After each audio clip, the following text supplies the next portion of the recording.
This podcast is proud to be part of the TalkSport Fan Network. TalkSport. Powered by fans. This episode of the 1911 podcast is brought to you by Coral, the proud sponsor of the TalkSport Fan Network. Here for all kinds of fans. For the armchair experts who didn't have enough city points to make that away game. For the football fashionistas that wear claret and amber with pride. And for the nostalgia merchants, because nothing beats the history makers. Whatever kind of fan you are, with Coral's free-to-play reward shaker, win a guaranteed daily reward or offer throughout the season. Simply shake your phone to win.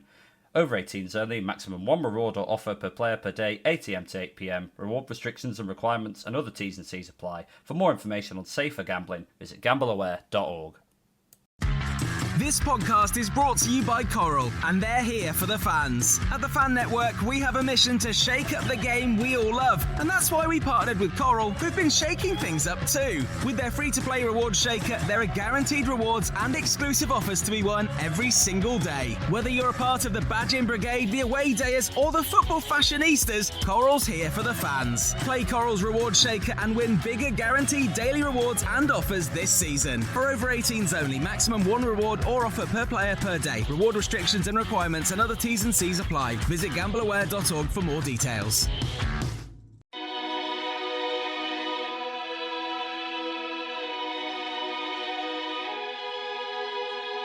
Bradford fall to defeat on the road at Doncaster, but remain with automatic promotion in their hands after Walsall lose to Accrington.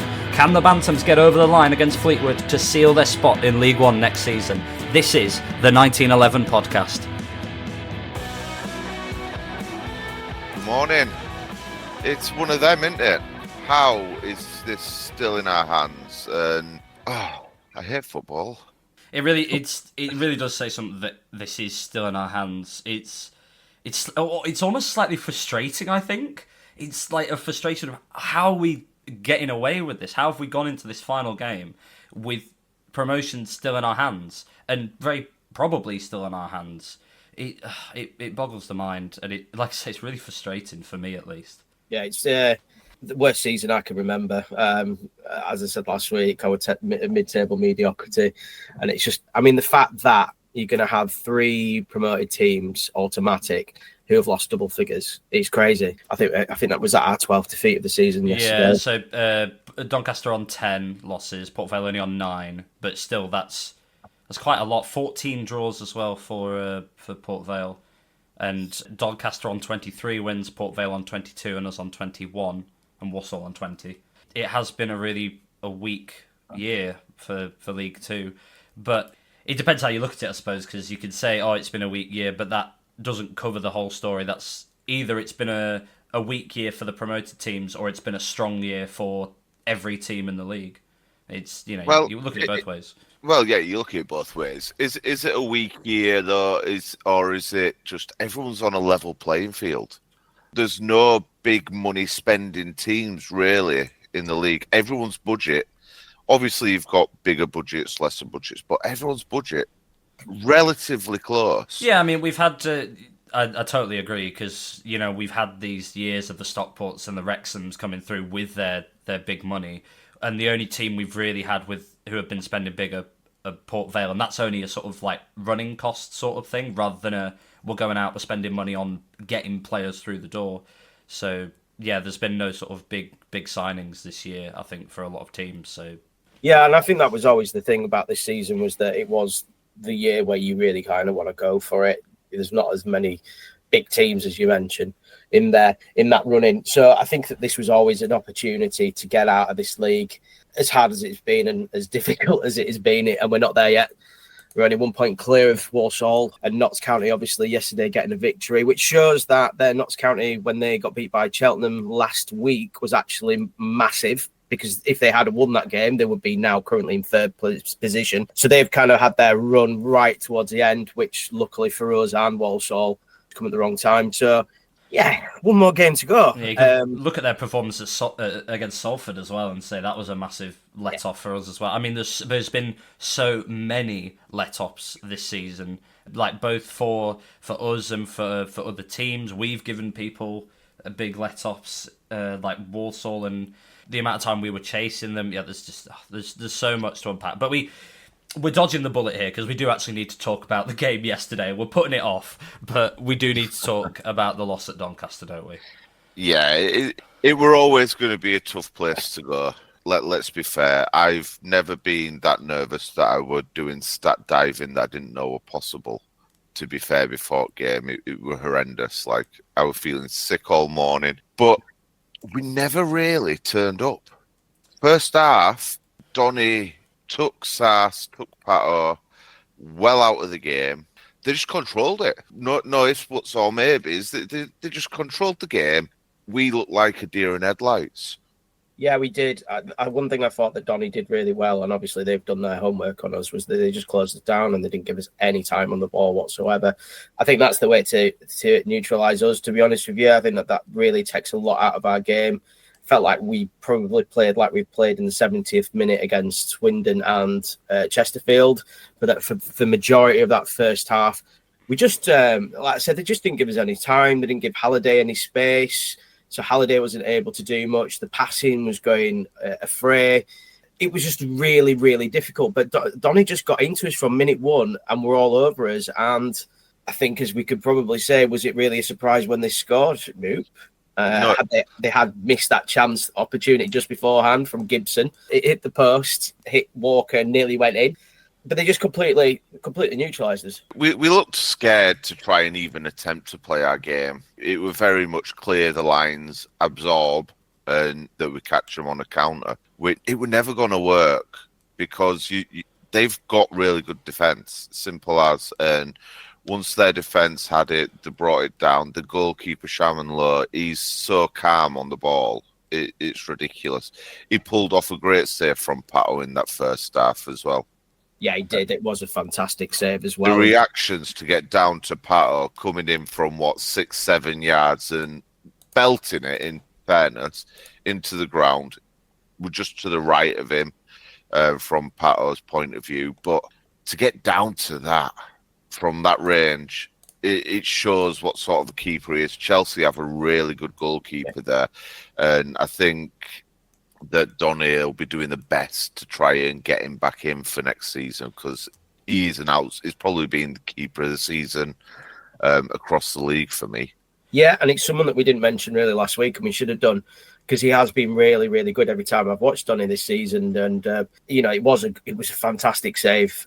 And to put it over the bar like he did, I thought he was absolutely brilliant. He's just so assured. You're comfortable. The defence are very, very confident with him.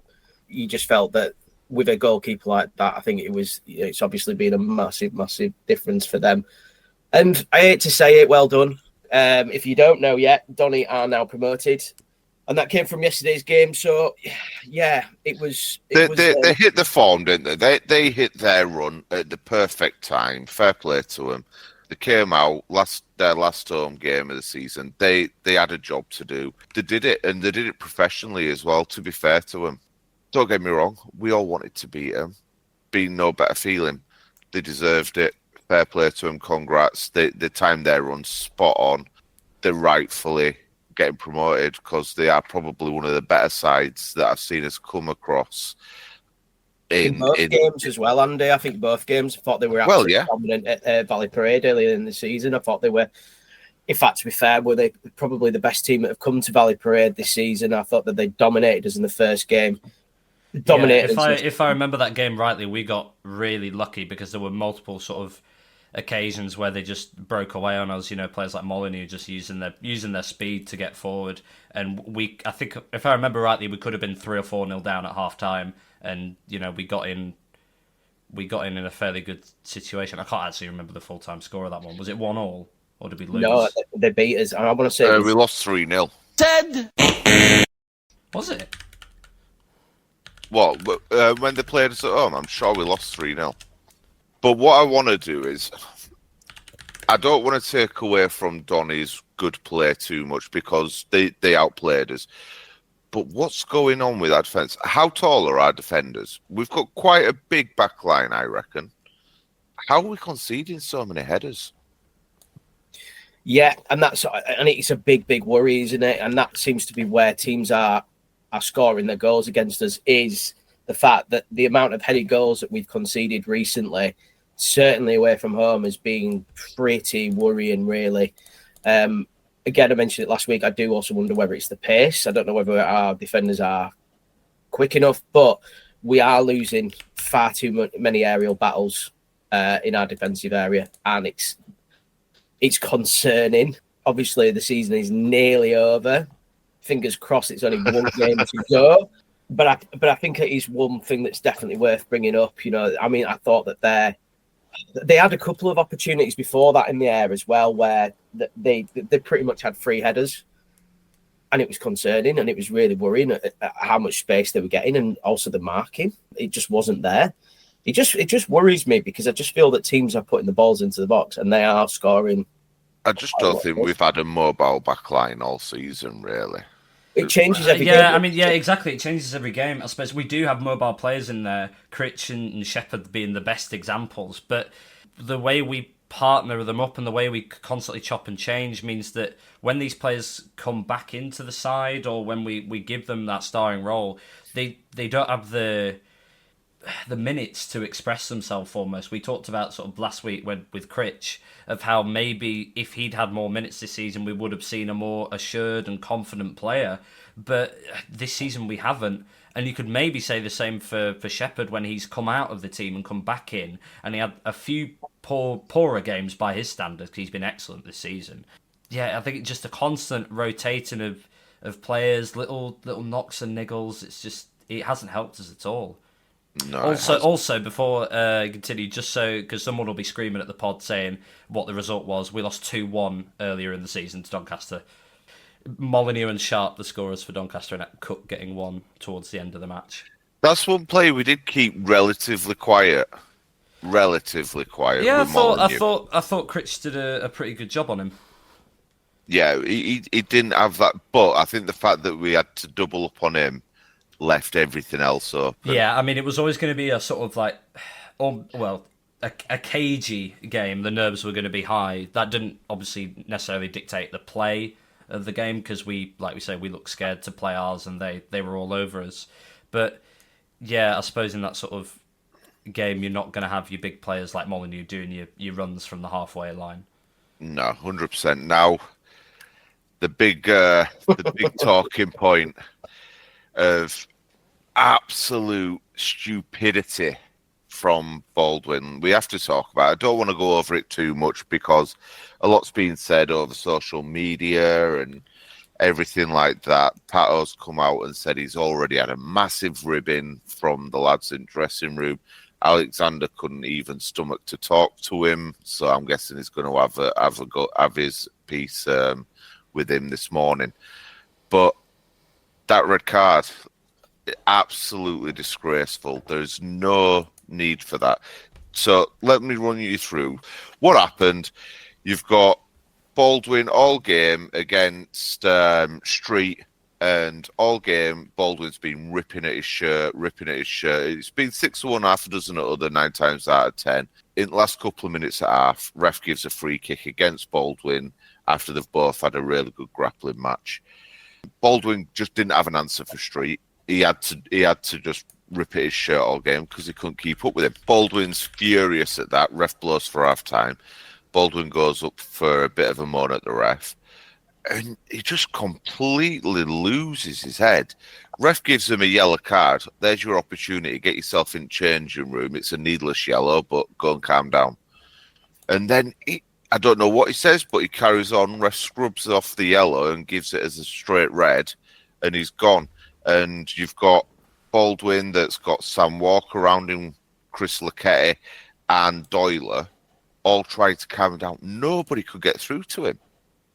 What has gotten into that boy's brain to think that that's the best way to go about that situation at such a crucial point of the season? It's important that you said crucial as well. You know, we're 1-0 down. We're not out of the game yet, and he just absolute head loss. It's not excusable at all. There's been a lot of calls for him never to wear the shirt again. I hope that we get some. I mean, I don't think he's going to make any difference. I'd like to think we're going to get some kind of an apology from him.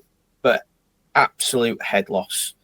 I talked many times and I keep bringing it up constantly about this mental fortitude in this squad. For me, that was not mental fortitude. That was collapsing. That was pathetic. That is not something that you see for any other team. I mean, do you imagine if Donny had done that, or any other games that we had this season where someone got sent off for something stupid as that? There's no excuse for it. And I can't even, I'm not going to even make excuses for Baldwin on that one. He was warned by the referee at least twice. Go away, right? Red card. And now, we're not going to see him this season, even if we're in the playoffs. I think that will be the end of his season, and potentially, unless something else happens or Graham decides something else, I think that's potentially the end of his career at City. All ruined because of a head loss. It's crazy. Yeah, there's no excuse for it. I could easily see him being loaned out next season if the players and the manager are taking it as to heart as we've seen sort of them come out and say.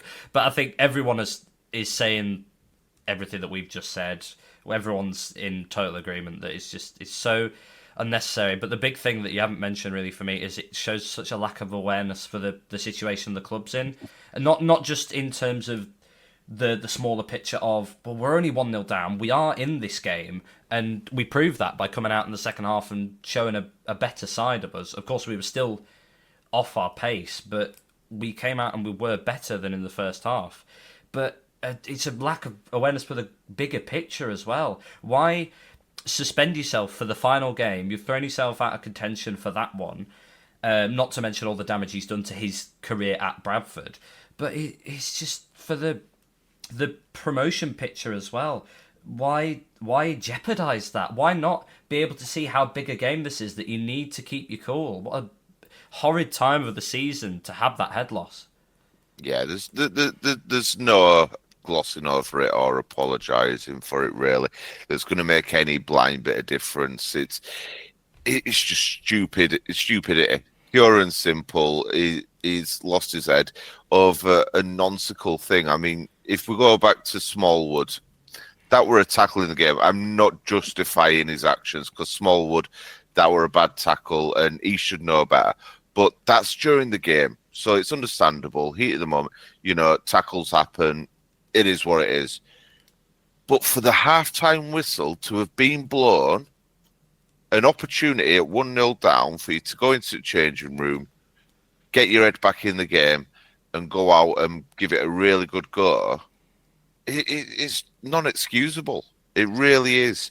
And don't get me wrong, I'm sure he's as disappointed in himself as what everyone else is in him as well. And I'm sure once he's calmed down, he knows that he did a boo-boo. But you're right. But I think that one thing that I want to take from it, because I do want to move on from it, because I think we could spend all day talking about this incident and everyone's seen it and heard about it. But I feel that it gave our players a bit of a kick up the arse in the second half, because I think the second half we were better than the first half with 10 men, right? Yeah, I won't go as far as to say we were the better team, but we definitely had them on the ropes. They were definitely a lot more tentative. You could see the nerves of the day were getting to them. I think if we'd have had 11 on the pitch, it'd have been a much different story, because you could see the nerves were setting in for them. So, yeah, I mean, the play itself was so much better. The press itself was so much better. Yeah, I mean, one thing I would like to raise is I don't think we still gave a great account of ourselves even in that second half. We were much better, but I think one of the things that I noted is that they felt comfortable enough to bring off not only Molineux but Clifton and Street. Molineux were injured. Oh, was he? Right, okay. I'll take that comment back then. But still, Street and Clifton going off in on the 70th minute shows that maybe we didn't give enough, and it was for me the nerves came about as a course of the scoreline, not the pressure that we maybe were exerting. It was definitely the nerves. Because the longer that it was 1-0, the more they were going to be nervous that obviously we would get a chance, and lo and behold, we did with the penalty. We did, and it were rightfully given penalty. To be fair, I'd like to say the ref yesterday, we didn't get much, but we didn't earn anything. We didn't earn much to be given. Yeah. But I thought the refs were all right yesterday, in fairness. And I think you were spot on with a pen. A lot of refs wouldn't have give it. He had a good long think about it, and he spoke to his lino, which that's something you don't often see. Linos actually inputting into a penalty decision. But yeah, it was definitely a pen. Penalty comes along, and I think this is a big issue. So me and Chris were talking about this in group chat. Alexander needs to be having a plan. He's come out and he said it's whoever on the pitch's choice to choose who takes that penalty. Now, I'll never berate a player for stepping up, having the balls to step up and take that. It took a lot of balls for Tyreek to step up, but he's not a penalty taker. He had no right being near there, especially when you've got the likes of Mellon, Pato on the pitch that could have stepped up. Pato, for me, he's got the armband. He needs to be showing a bit of leadership there and taking control. Yeah, exactly. I think that's the big thing for me as well. I pointed out that, you know, Pato stepping aside to let him take the penalty, I think is... I mean, it's really hard to read into this because you're pointing the finger at Patterson otherwise. But as a captain, if I'm in that situation and I should have the responsibility in my own head, why am I standing to the side to let someone else take the penalty? And this is nothing against Wright or the player he is or the role he's played in this season, but Patterson is more important to us, and I would rather have him take that penalty. Not for anything of ability, but simply for the fact that it's his responsibility as one of the senior players of the squad to step up with the armband and say, right, well, it's my job to do this and to shoulder that responsibility rather than to step aside. He should have confidence in himself to say, no, it's my job to do this. I get where you're coming from, and yeah, I agree. Pato should have done that, but Graham should be having this decided before the game's even kicked off. These are our set penalty takers. If you're on the pitch, you're taking it. Surely you need to be going with the most, like, if someone's taken pens at previous clubs or they've got a good goal scoring record, he needs to be making sure the boys know, if we get a pen, he's taking it. Let's take away any doubt.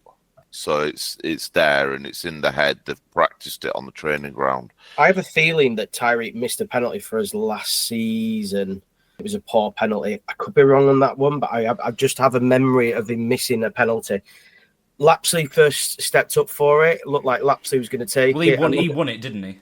Yeah, and I mean, it's just this confusion with this team, and maybe I'm reading too much into it, but it's just this confusion with this team at times about big decisions and what we should be doing. And I feel that, you know, a lot of the times recently we just haven't made the right decisions in crucial areas and crucial points of the game, and that was a perfect example of that. And it was a poor penalty, and certainly there's no abuse here for me from Wright. At least he stood up and went for it. But it wasn't a bad penalty either. It were a bit mid-height, but keeper gets the right way. If it were lower, it might have crept in, but it was tucked into corner and keeper just guessed the right way. It's one of those things, I suppose. Like with all penalties, if he sends the keeper the wrong way, then you go, oh, great pen. But if the keeper goes the right way, then you say, oh, it's a poor pen. It's neither here nor there. It's such a weird art, isn't it? But I think the big thing for me, talking about the captain's armband, when can you think of the time that Smallwood has said, okay, I'm going to let you take a penalty, other than maybe a hat-trick opportunity for Cook or something like that? He always shoulders that responsibility. He did away at Port Vale when we played absolutely horridly and we didn't deserve anything from the game, and he missed that. It's just, for me, the responsibility of the captain to exercise judgment, and moreover, that's usually to trust yourself. So again, like you said, nothing against Wright for having the balls to step up and say, I want to take this. And again, well, nothing really for Patterson for maybe trusting his players, but we could only have this discussion because he missed it, I suppose. well, yeah. But I do want to touch as well. Over the last few weeks, there's been a lot of and ahhing about Alexander's choice of subs. I think he got them right yesterday. I will admit, and I am his biggest critic about his substitutions over the last few games. I will completely agree with that. I thought he got them absolutely spot on yesterday. I don't think there was one that I didn't think was right. I thought he was absolutely spot on with his subs. So, listen, I'll criticise, but I'll also give praise when it's needed, and I think that he certainly is deserved there. I think that he, certainly the second half, I thought he changed the game. That was probably why we were in it a little bit more. Certainly, we didn't know we were down to 10 men, but yesterday I thought he got them right. I'm not naysaying anything, because I totally agree with you. But don't you think actually in the last few games where we've had the questions of the substitutions, we've had this dilemma of, do we try kill the game or do we sit back? And in this case, there was no dilemma. It was, we have to go at them. So maybe that's why he didn't have a choice. So of course he got them right, because there was only one path he could have taken. Yeah, no, absolutely. We had to go gung-ho, didn't we, really? Yeah. So we had no choice. We had to go for that. We had to get something out of the game, which we didn't, obviously, but we had to do that. So you're absolutely right. We had to go for it yesterday. But I like the fact that we went for it and we didn't bottle it, or bottle with the substitutions that I feel that maybe we have done in previous games. So, again, credit where it's due. I think that certainly was. I certainly don't think that was a talking point yesterday at all. Yeah, not to inflate your ego anymore, but I remember you saying last week on the podcast, why doesn't he play Lapsley or Lee in the midfield? And that's exactly what he went and did. So I think we've got a new listener. So I think our tactical advice, you can thank us. Well, don't thank us for the loss, but thank us for the good substitutions. Anyway, we do need to move over again. Where do we go from here? Well, I do believe it's time for the classified results from League Two with Ewan Hudson. Right, it is that time of the week. It's time for my part of the show. Let's do the League Two classified. There were two big results yesterday at the top of the table. Obviously ours, Doncaster winning 2-1, but also down in London, Wimbledon losing to Port Vale, which means both Doncaster and Port Vale are promoted, guaranteed, and it will go down to the final day to see who gets the crown, the League Two trophy. Quick prediction from anyone about who's going to do that? Donny's to lose at this point. Yeah, it's worth pointing out, though, that obviously Donny do have Notts County, whereas Port Vale, they're playing Gillingham at home. Yeah, I mean, that's not going to be an easy game for Doncaster, but I think that for me, when you look over the last 18 months, the best team in the league have been Doncaster. Look at that run that they had from, I always say January, but it wasn't January. It was weirdly, it was like March when they had the run of was it like 15 wins in a row? So they have, let's face it, they have been the best team in this league for the last 18 months. So I think for me, I think I'd go with that. I think I'd like Donny to get over the line. That'll do for me. Absolutely. And at the bottom of the table, Carlisle confirming their relegation with a 3-2 loss away at Cheltenham Town. And that was coupled with Tranmere Rovers doing over Crewe Alexandra 2-0 at home, which, a loss and the team you needed to lose winning. Not good. Carlisle end their stay in the EFL after 20 years. And the other game at the top, obviously vital for Bradford, was Walsall 0, Accrington 1, which is absolutely huge. We've already spoke about how we still in with a chance, how is it in our own hands. The only other result as well of note being Notts County winning away at Harrogate, so they're keeping their slim chances of automatic promotion alive. They'd need to win on the final day against Doncaster and for Walsall and ourselves to lose. So that, I think, is quite a slim chance. I just want to touch on Walsall game, right? Yeah. I watched that, and I'll tell you what, goal of the season contender. It were a stunning goal. And I was watching it. Chris were on his way on from Valley Parade at the time, and he gives me a ring halfway through second, just as they were coming out for the second half. I ended up streaming the stream over WhatsApp to him while he were on train home. So he's going mental on train. Yes. I got him mental at home. I felt so invested. I've never been so invested in other teams' games. Well, we needed it in League Two. We needed it. Oh, I've just seen that goal. That's outrageous. Told you, That's innit? amazing. What a strike that is from Woods. Goal of the season contender, that's surely. That's brilliant. That is absolutely brilliant. But Warsaw were probably quite unlucky in that game. So you'd have to say that we absolutely have. Well, we have to win anyway. But we really have to get this over the line we can't rely on Warsaw losing. No. So the permutations of it are, as long as we better Walsall's result, we're up. Yeah, it's So nice. It's nice and simple for once. Actually, I think we in the season where we were Leyton Orient at home on the final day, wasn't it? They were confirmed as champions, and we had that slim chance of autos, and it kept chopping and changing, and everyone's got the phones out. I think it actually is nice and simple because if we score early on Saturday, then no one needs to get the phone out. No one needs to worry about what Walsall are doing. We just need to win, and that's so simple for once. And how nice is that? Because yeah, exactly.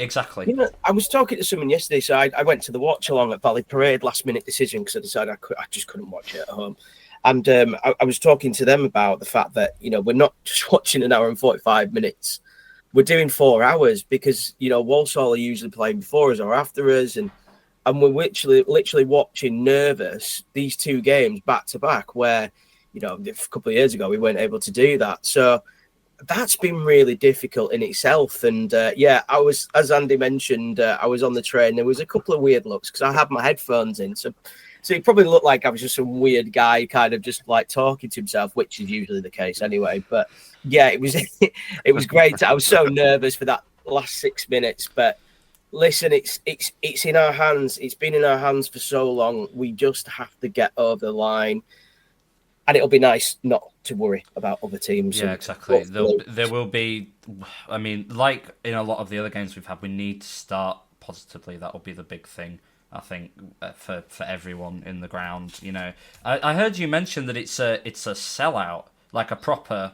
Yeah, I looked when I was buying my tickets with my cousin. We bought them about a month ago, and it was really rammed already. We struggled to find anywhere sort of remotely close to the pitch, whereas now it seems like it is going to be close to capacity almost. Yeah, I think I talked to Jack beforehand, and he said there's around 400, 500 Fleetwood fans coming across. But I tried to get my mate a ticket last night. We went on the website, and you can't get one. Can't even get a ticket, which, I mean, I was thinking about this. I don't even think in 2013 in the cup run, I still think there was potentially tickets available. So this is going to be a mammoth capacity. They did open the Bradford end for a few days ago. That's already sold out. Wow. So, it is going to be a massive atmosphere, and hopefully, the club do, get all the flags and stuff out again, because I really like that atmosphere, and I think I think really good. Yeah, and I think the club we saw them sort of almost easing off with the promotions and stuff like that, and then they sort of ramped it back up for the Notts County game as a sort of last minute surprise with the big banner, Bradford City our home. And the fan groups as well have done a fantastic job in trying to keep that momentum. Not saying, it was only a one-off thing for these games that were cheap. No, we've got to treat every game as a cup final. We need to get the players across the line, and the atmosphere, like I say, is going to be fantastic. Well, there were talk on there were a tweet I saw last night asking if the NWK can get their flags out front for when players turn up, so it gives them a bit of an atmosphere as they're arriving as well. I think genuinely, I know it's such a cliche, but fans could be the difference on Saturday. They really could. Yeah. And 23,000 Bradfordians sucking that ball into goal is what it might take. Yeah. But these players have got to be relishing it, surely. Yeah, exactly. There's been a lot of comments recently, obviously, about the nervousness of some of the away ends that have happened. I was at Chesterfield, and there was a comment that we were quite quiet in the second half. It's because we're all nervous. We're all terrified. We push that thought to the back of the mind that we might not get this over the line, and we might fall into the playoffs. And then, you know what the playoffs are like. It's all left up to chance. But every single fan will know that, like you say, we've just got to do the best we can to suck that ball into the back of the net. I do want to touch on as well next Saturday. It's obviously a big, poignant day. 40 years on from the fire disaster. Now, I don't want to go into it in too much detail. I want to be as respectful as we possibly can. But I do want to give a bit of a shout out to some of the people that have done so much work for the Burns Appeal, especially for this year. But you've got Georgia, who does the ribbons. She's selling them again. Everybody just buy a ribbon. It's helping the Burns Appeal. And Chris was telling me earlier as well that there's talk of it may or may not be a last year. Because she's not a kid anymore. We always think of her as this little kid, and she's not. She's an adult now. So I'm really sorry if I'm wrong with that information, but I'm sure I saw something. It might be the last year. But the work that lady, sorry, that lady has done for this club and for the BRI has been absolutely phenomenal. She has, year after year, the support, the amount of money she must have raised is just astronomical and well played. Yeah, and the what I love about it is that the broader appeal has snowballed. In recent years, we've started seeing more people doing these charity walks, more people getting out there, raising awareness, and it's fantastic. Long may it continue, and long may people keep remembering in this right way. Yeah, 100%. Like the 56 for 56 as well. They've done an amazing job with what they're doing. And there's also various fan-led raffles that you're seeing on social media. There's one that's got signed pair of Andy Cook's boots and stuff like that. If you've got a couple of quid spare, just throw your hat into the ring with it, I think, is all I can ask. It goes to a fantastic cause. 100%. It really does. And I think obviously the club have got all the things that you'd expect for the memorial fixture. So they're coming out to You'll Never Walk Alone. But they've got, I read on the website, Bantams of the Opera are coming on at half time to do a rendition of Take Me Home. And Chris Kamara's going to be at the forefront of that. So all power to him. And, it's a really special, poignant occasion. It's a time for remembering. It's a time for just thought and reflection. And I think every person in the city of Bradford and associated with Bradford City knows all about it all too well. Yeah, it's all just going to add to the occasion, isn't it? Yeah, 40 years on. Let's remember the 56 with pride, dignity. Hopefully get across the line for them. Yeah, absolutely. So, gents, predictions. The final one of the year. Well, I think I'm probably the only one who's got a point so far, so I'll go first. Yeah, you're the only one who's got a correct prediction so far, so you can go. I'm going 3-0.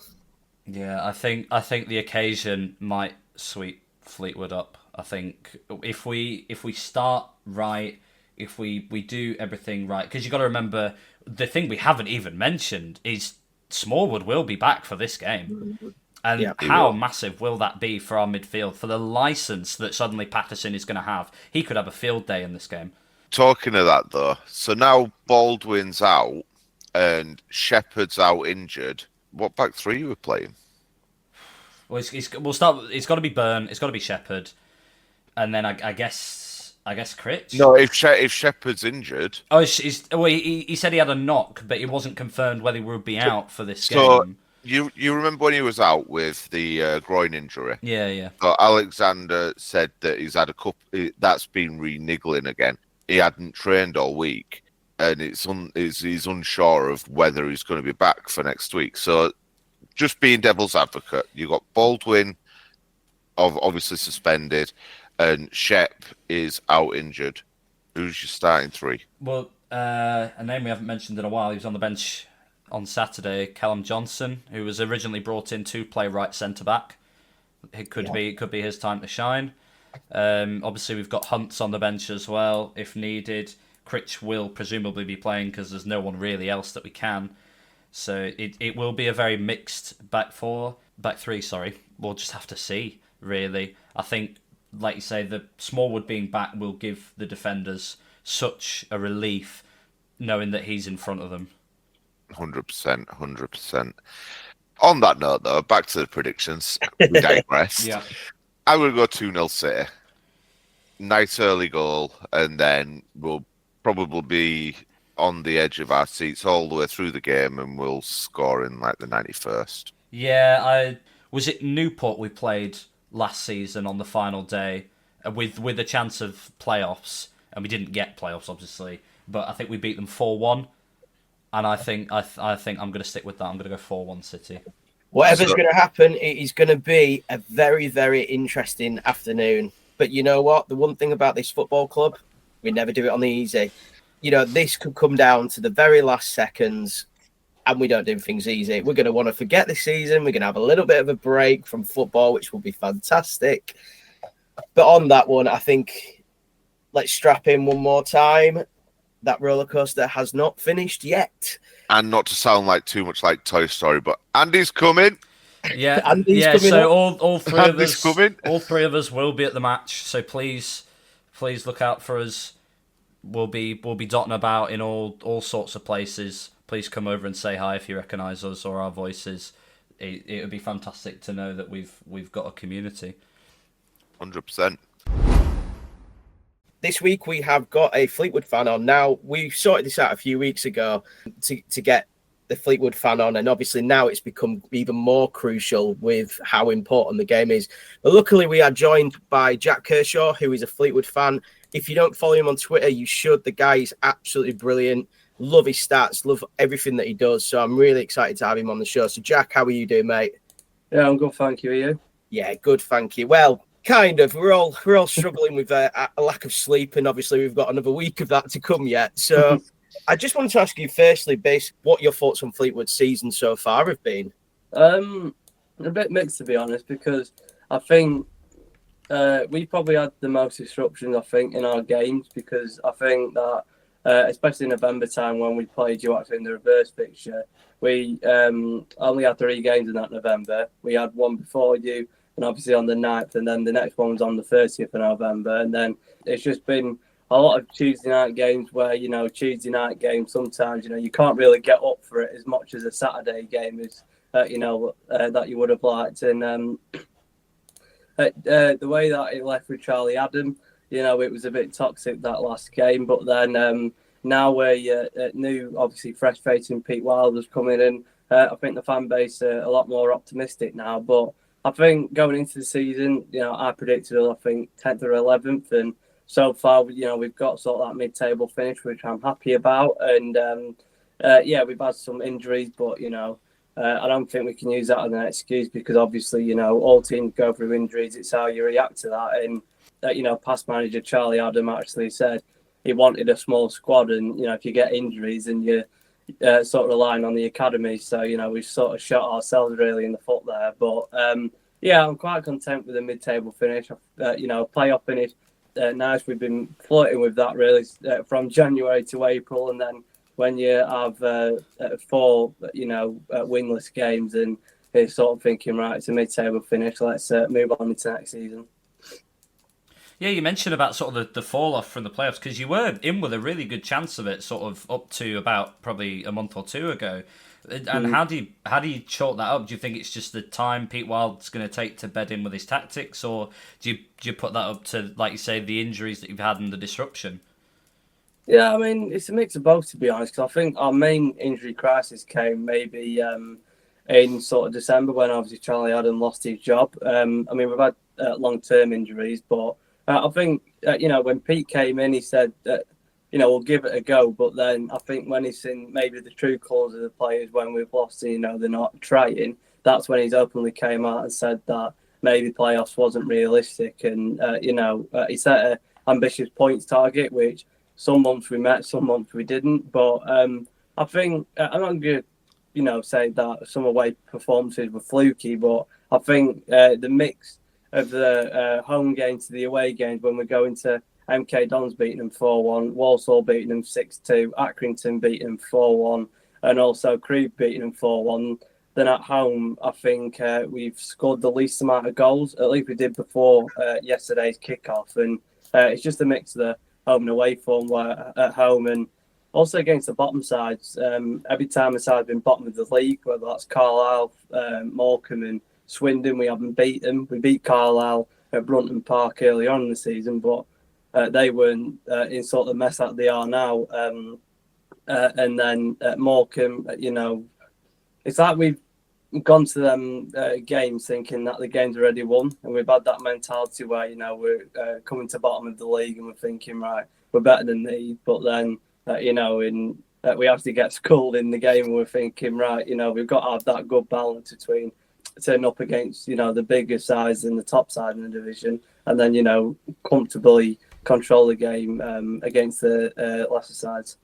You're talking about obviously your away form, which is it's kind of worrying me a little bit. You're talking about your away form and how good you are.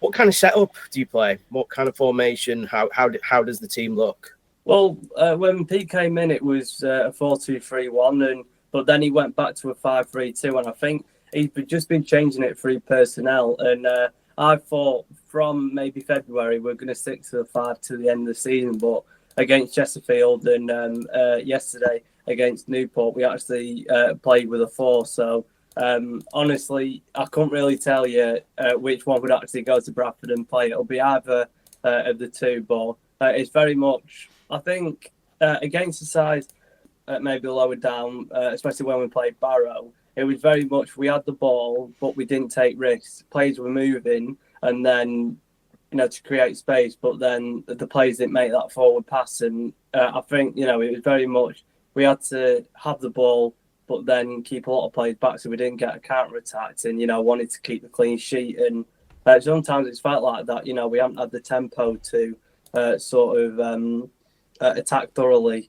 And but then with not a possession-based side, we're not going to dominate the ball. I think yesterday was probably the highest possession we've had. I think 61 or something, but that's against a Newport side that are bottom of the away form table. So we want to have that control against the side. But yeah, a less dominant team, trying to be hard to beat and in teams' faces, and we've got sort of a tactical flexibility where we can play with a 5 some games, but then if there's a change in personnel or someone's dropped injured, then we can easily shuffle in a back 4. So who are the key players then that we need to be looking out for? Who are your danger men? Well, probably 4 of our best players are injured at the moment, so that's not very good for us. But we've got a long-term injury in Zach Medley. He got injured in the 3rd game of the season and he's come back. It was his first game actually fully, because he's had a few academy games and then he's come off of the bench. But then yesterday, even though he's had that long-term injury and he's come back quicker than expected, it was just a Rolls Royce at the back, and he just nearly got his goal. He's strong. He dealt with Kyle Hudlin, obviously the 6'9" centre forward. He dealt with him very well, and he's comfortable with the ball going forward and at his feet. Tried to play the good diag. And I'd probably say Medley is standout. Bond's in the midfield. He's a really good ball carrier and got good footwork and strength. Matty Virtue, second top goal scorer, I think. He's sort of a box-to-box midfielder there. We've got Phoenix Patterson on the wing who can create a couple. But, I mean, I don't want to obviously hype ourselves up, because then we've been saying how good some of these players are. Then 1 week we're good, and then 1 week we see, the true colours of the players, and we're thinking, are they actually that good? It's just trying to get the level balance. But Pete said that we're going to come to your place, try and cause an upset and play with freedom. So I'm sure that hopefully we'll see the best of ourselves. So on the flip side of that, then, what's your weaknesses? What do we want to be exploiting? What do you find the biggest weakness within your team that you struggle to deal with? I think a mentality side in the side this season. I think past the 85th minute, I think we've dropped something like 17 points. So, I think obviously a sold out Valley Parade and we're holding on. I think that can break very easily. So I think, some last minute goals where it's been either lack of concentration or just silly errors, I think that's exploitable. But also, if we're playing a back 5 and sometimes we've got Phoenix Patterson there, that he's sort of a winger. So obviously, you don't get that sort of defensive reliability there at wing back. So I think, with the flanks and the channels, when we're pushing forward, I think they're probably exploitable. So we've spoken a bit in our own time and our own episodes about sort of this mentality of not having anything to play for. Do you think that's going to affect Fleetwood with their sort of style of play or their freedom? The thing is that we've seen Fleetwood when Pete Wiles said, to the lads, go and play with freedom. And we've seen it beautifully against MK Dons and Accrington when we're putting 4 goals past them. But then when we got battered by Swindon 4-0 and Chesterfield 3-0, there's another side where we sort of don't turn up. So it's a bit weird. And when we play with freedom, like yesterday, we're really good and refreshing watch. But I think now that I think the players have been told that, if they're going or staying. So I think also, that people mentioned a lot that a lot of teams will be looking at these players, to see, obviously, if they want to sign them next season. So even though it is for pride and for Fleetwood, it also is, for yourself. If you want to get a move, then you've got to perform. Surely on the flip side of that, though, if they've already been told whether they've got a contract for next season or not, one game isn't going to make much difference to a club coming in for them. So surely they must be on the beach. Yeah, well, I think that's why Wiles done it. He's only done it one game to the season, because if he did it maybe, the start of April, then, some players just won't care because they won't be there next season. Wouldn't. No. We're just saying that because we're desperate for the 3 points, Andy. Oh, can you bring your kids? Academy team? That'll do me. Yeah, that would be great, actually. That would be... If you want to, as Alan Hansen says, you never win anything with kids, then feel free. Jack, last thing I'm going to have to ask you, predictions. What do we think is going to happen next week? The feeling that, we've gone to the big place and the good clubs away this season. We've come with something and we've caused an upset. But I'm kind of feeling a sold-out Valley Parade will get you over the edge, and I think a 2-1 win. And to be honest, although obviously, you want your team to win, seeing Graham Alexander go back into League One, that, I'd enjoy seeing. And obviously, that was my probably favourite memory as a Fleetwood fan when I went to Wembley, and then ironically Anthony Sarcevic scored a goal to get us up too. So seeing them two back in League One, I'd really enjoy. So I think a 2-1 Bradford win.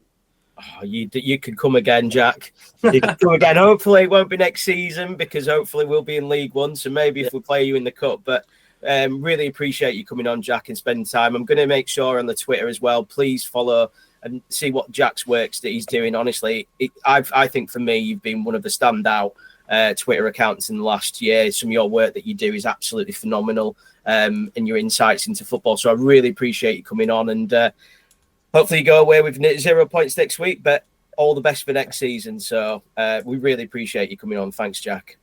Yeah, thank you. And hopefully that you do go up this season. I'll take that, mate. I think we all do. Right, for one last time, it is goodbye for the 1911 podcast for this season, but we will be back at some point to do a season roundup after the Fleetwood match. But I think all 3 of us will want a moment to celebrate should we go up next Saturday, or to hide in a dark room if we don't, in which case you will join us for a playoff special. But I sincerely hope that is not the case. But gents, thank you for what has been sort of our short broadcast for this last part of the season. But it's been a wild ride, hasn't it, this season? It's been a roller coaster. It's been enjoyable, and long may it continue. Hopefully some good things on the horizon for us. Getting ourselves ready to strap in for next season. And expect more from us as well.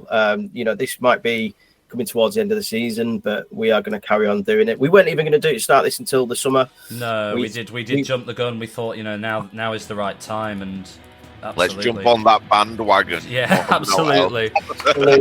Absolutely. That's all people ever think of us. But thanks again, gents, and we will see you post Fleetwood.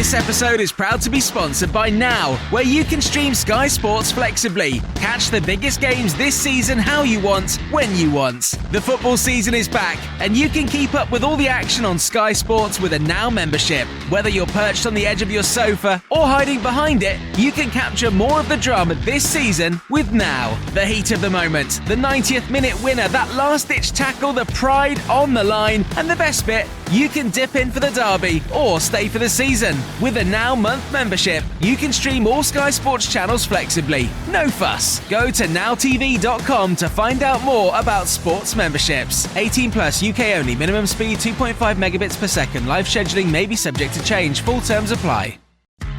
This podcast is brought to you by Coral, and they're here for the fans. At the Fan Network, we have a mission to shake up the game we all love, and that's why we partnered with Coral, who've been shaking things up too. With their free-to-play reward shaker, there are guaranteed rewards and exclusive offers to be won every single day. Whether you're a part of the Badging Brigade, the Away Dayers, or the Football Fashionistas, Coral's here for the fans. Play Coral's reward shaker and win bigger guaranteed daily rewards and offers this season. For over 18s only, maximum one reward or offer per player per day. Reward restrictions and requirements and other T's and C's apply. Visit gambleaware.org for more details. This podcast is proud to be part of the TalkSport Fan Network. TalkSport. Powered by fans.